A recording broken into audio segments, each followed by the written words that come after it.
Hello AOS fans, it's me, Pete. I'm here to give you another deck video, and this week it's Sepulchral Guard.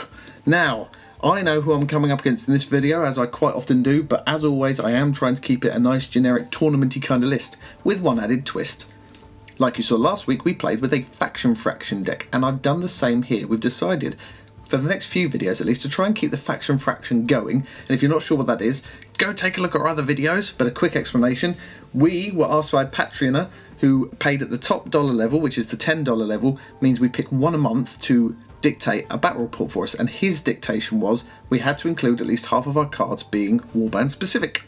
Now, we decided to trim that back a little bit and make it 4 cards, so 1/3 for our objectives, but for our ploys and our upgrades, they have to be at least half. So you need at least 5 of your ploys if you're taking 10 ploys, 6 if you're taking 12, and so on and so forth. So, this is the deck that I have picked. So bearing in mind it's going for a more tournament style, and it's got the faction fractions in there, I do know that I am coming up against Magor's Fiends. Now, what have I picked for that? Well, I decided to try out my Undead offensive deck again. Now, I'm not 100% sold on this yet, but we'll see how it goes. The main idea here is I just want to try and kill people as quickly as possible. So what have I taken to do that? Well, of my faction specific cards for my objectives, I have Battle Without End. Usually a pretty easy one to get, just bring 2 of my guys back. The next one is March of the Dead. I like this one a lot for Sepulchral Guard. It's very hard for your opponent to stop, move everybody, and that's it, 2 glory. You have to have at least 5 people, but that should be fairly easy. I'd like to get this early on if possible. The next one is More Able Bodies. Score if I can kill 2 or more enemy fighters. Now, against Magor, 2 people in one phase might be a bit tricky to achieve, but you never know your luck. And the last one, Skills Unforgotten. I'm going offensive and the Warden's going to be a big player in that. If I can get this one out and I can get him to kill somebody and get this at the same time, that's 2 glory straight away. 1 for this, 1 for the kill. And then for my other cards, I've gone for Advancing Strike. I'm going offensive, so I'm going after my opponent. If Robin's going defensive, I'm going to be in his half. Even if he's offensive, I'm going to be coming after him anyway. It's a score immediately, which will be handy for getting those upgrades on early. Next one is Defensive Strike. I am going after him, but he's probably going to be coming after me too. So if I can kill someone off in my half, I'll still get another score immediately glory. I've then gone for Determined Defender. Sepulchral Guard have lots of bodies. This one should be a pretty easy one to score. Escalation and Master of War and Ploy Master. Again, the triple threat, always in my deck. Play upgrades, play ploys, get some objectives. I'm going to be doing all those things, so hopefully these will be easy winners. And then I've gone for Our Only Way Out and Supremacy. Sepulchral Guard do objective grabbing well. As long as I can get 3 objectives in my half, or I can get somebody over to one of his objectives, hopefully I can get those, and that's a big pot of glory there. Well, and what am I going to spend all that glorious glory on? Well, here are my upgrades, and as mentioned, these are going to have 5 faction specific ones and 5 regular ones. So of my faction specific upgrades, I've gone for Ancient Commander. That allows me to move 3 people instead of 2, and that will help me with March of the Dead if I can get them both at the same time. Fatal Strike, my champion is going to be mixing it up a lot, which means he's probably going to die at least once. I think his current personal best is 3 times in one match, so if I can get this on him early, then he'll get to hit back and hopefully he'll take someone out with him. Frightening Speed next, +2 move, which will be very handy for going after objectives in my opponent's half. Grim Cleave. Now, I couldn't decide whether I want to go for Grim Cleave or the other Harvester specific upgrade. I've tried this one this time around because whilst it doesn't change his attack, it does mean it just automatically gains Cleave, whereas the other way around you need to roll a crit to get that Cleave. So I'll see how this one goes for me. And Undying, +1 wound. Probably going to put that on my Warden if it comes out because I don't want him to go down. My other non-faction specific upgrades are then Awakened Weapon. The ability to reroll dice could be very handy, especially if the champion's trying to attack somebody and it's a really important roll. Demonic Weapon, always like this in my hand for Skaven and Sepulchral Guard. Yeah, my guy might die, but I can bring him back again and he can hit somebody else with the same Demonic Weapon, so I'm happy with that.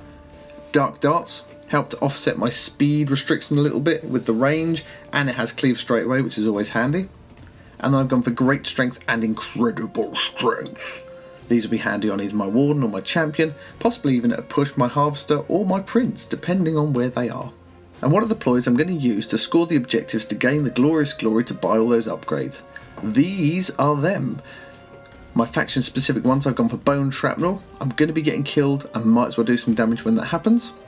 Ceaseless attacks, I'm going to be mixing it up. I'm going to have hopefully a lot of bodies close by, so the more attacks I can get off in one go, the better. This one will let me attack with somebody else once I've made one attack. Restless Dead brings somebody back from the dead, which will be very handy for Battle Without End. Terrifying Screams, which will be very handy to hopefully push one of these guys nearer me if I want to get a couple of extra attacks on them, or maybe push them further away if they're starting to threaten me. And the Necromancer commands. Play when an attack action fails, make the attack again. I'm looking at you, champion. If you start rolling a bunch of assists again, hopefully this card will save me. And for my non-warband specific ones, I've got Quick Thinker. Getting an extra move off might be handy, move somebody into position if he's charging at me, or just run somebody away. Ready for Action and Spoils of Battle.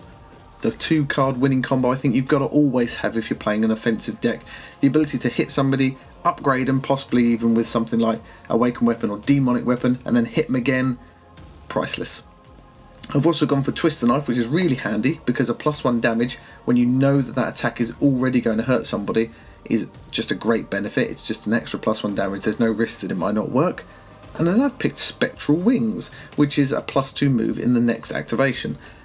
This might help me gain a longboard charge, especially if I can play it on somebody who's already got frightening speed. I don't think Robin would be expecting that.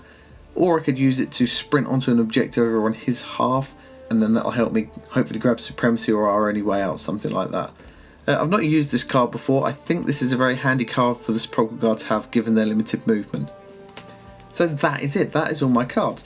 My plan is simple. I'm going to keep my petitioners at the back of the board. They're going to hopefully go after objectives and help me score only way out Supremacy. My other guys are all just going to be mixing it up and getting in people's faces, using Ceaseless attacks and Necromancer commands, Ready for Action and Spores of Battle combo if that comes out, just to try and get as many attacks in as I can. The more glory I can win early on with instant cards like Skills Unforgotten, Advancing and Defensive Strike, things like that will really help me out to get some of the upgrades like Demonic Weapon and Great Strength onto people, and then hopefully I'll just be able to mince through whoever's there, relying on the ability to bring myself back from the dead to wipe him out. That's the theory anyway. It'll be interesting to see how my Sepulchral Guard deal with all these faction specific cards in there, but there are many I wouldn't take anyway. I think of my ploys, most of those I took in my previous offensive deck anyway. I possibly wouldn't take some of the upgrades, maybe Fatal Strike, possibly not, or Ancient Commander maybe, but we'll see, maybe they'll come in very useful here. So that's my deck. Please let me know what you think about it. If there are any cards you would drop or take, how you change it around, let me know. And if you've got any tactics, let me know that too. I'm always on the lookout for those. And if you want to call the shots on one of our battle reports and get to see exactly what you want to see, then don't forget there's always Patreon. There's a link in the description below.